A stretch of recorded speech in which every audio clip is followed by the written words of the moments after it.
as you guys take on this task of erecting this station in 265 days. Because I think that officially went into effect on Monday. But hey, what I'll say is you've made great progress, and so we look forward to the partnership with the Logger Group and as they build this station for us. And Paul, anything?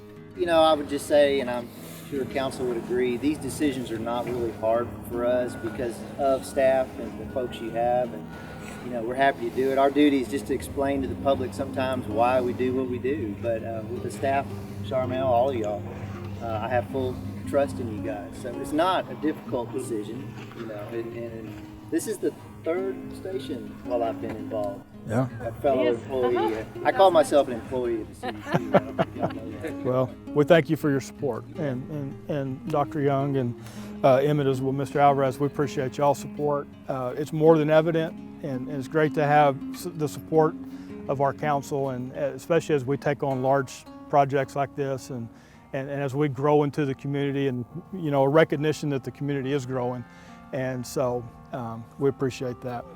How you want it? Just counting. 1, 3. 1, 2, 3.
We could not be prouder of this station and the support that we have received from council and from our community and from our city manager. I mean, none of this is possible without that support. We're going to do a ceremony or a tradition that dates back to the late 1800s for the fire service. And Victoria Fire Department has history that goes back that far. And what we're going to do is we've got our brand new fire truck right here. And on Sunday night, we actually had a gathering out here of our employees and our retired firefighters. And we dedicated this truck in the name of Edwin Ellis, who was a firefighter that passed away while working for us about a year and a half ago. And this is something we started doing a few years ago to remember those that have come before us and remember those that made an impact on us in some way, whether it be through their leadership and their courage. And so this is the second engine that we've purchased in that time. And so we had his family out here and about 120 of our firefighters and their family members, and it was really a great ceremony. But in order to put the engine in service, we're going to do what we call housing. We're going to house the engine. So what does that mean? That means it reflects on traditions as old as the fire service. It goes all the way back to horse-drawn wagon days. And as the firefighters would go out and fight fires with the wagon off the wagons, when they'd bring it back to the station, they were pulled by horses. So they'd have to wash the manure off of the wooden spoke wheels, and then they would wash the wheels down and dry it. And so we're going to do that at this point. So if my crew would come up and do that. And then the last thing they would do is they would back the engine, they would push it back into its holding place. And that meant that the truck was now ready, or the wagon was now ready to be operated again. So as we look back and take an opportunity to reflect on the history of our organization and the history of the fire service, we're going to take just a few minutes we're going to wash the wheels just as they would have back in the late 1800s, and then we're physically going to push the truck back into the station.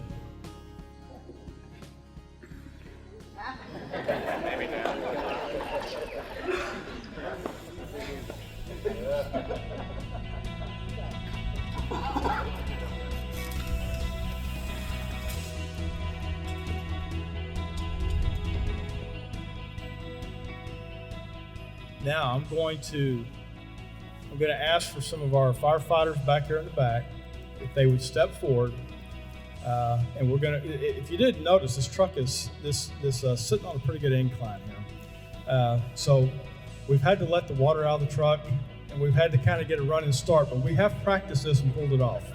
So at this point, we're going to push the truck back into the station and house it and make it ready for service. So gentlemen.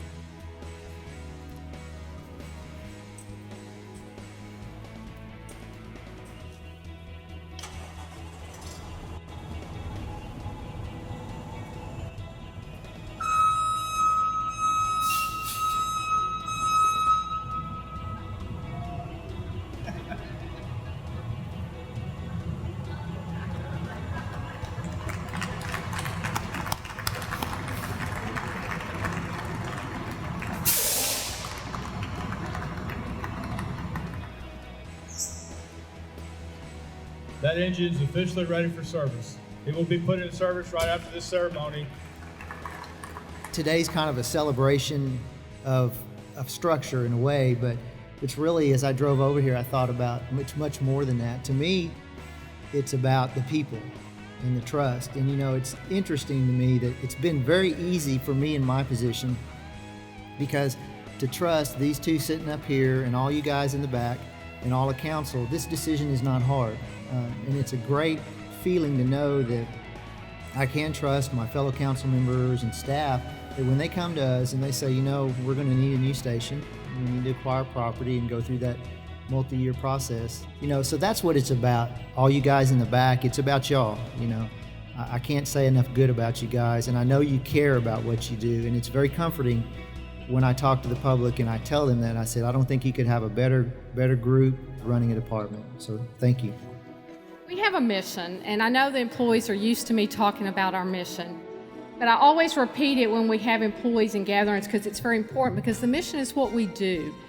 And it's to provide city services that enhance the livability of our community. And if that's not what it's about today, I'm not sure, what it is about, because we are truly enhancing the livability of our community. The mayor touched on it a little bit. I want to talk about the history of how we got here today, because in 2006, just 9 years ago, council was presented with a recommendation on how to go about improving response times within our community and also how to improve our ISO rating. So that report was in 06. Well, in 08, we opened Station 4 on Salem Road. In 2011, we relocated Station 2 from Airline to Meori. That report recommended that we build a 6th station located near Broadmoor and Bellevue. We're not quite on Broadmoor or Bellevue, but we're in the vicinity.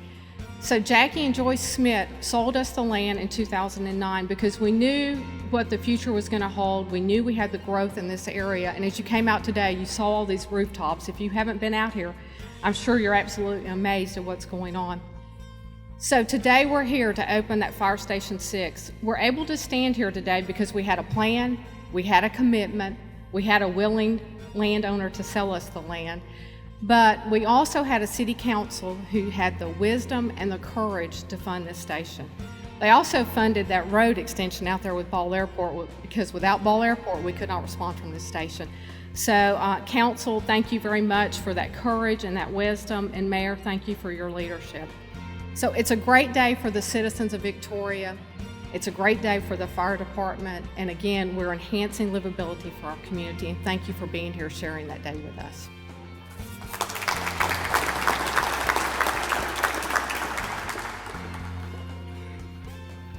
So at this point, we're going to do the ceremonial ribbon cutting. Like the fire department, the fire service were a little different, so we're not going to use a pair of scissors, and we're not going to use just a big piece of ribbon. We're actually going to use scene tape and the jaws of life. So at this point, I would like to invite all the council members, the mayor, the city manager to come up, and we're going to do the actual ribbon cutting. Wait. This thing's kind of, it's a little heavy. I'm trying to look tough. Maybe one more of y'all come over here on this side, 3 on this side.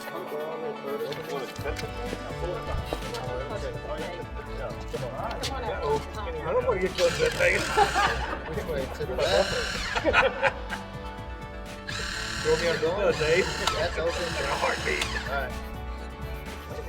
Okay, y'all ready? Anybody want to count? No? All right, here we go.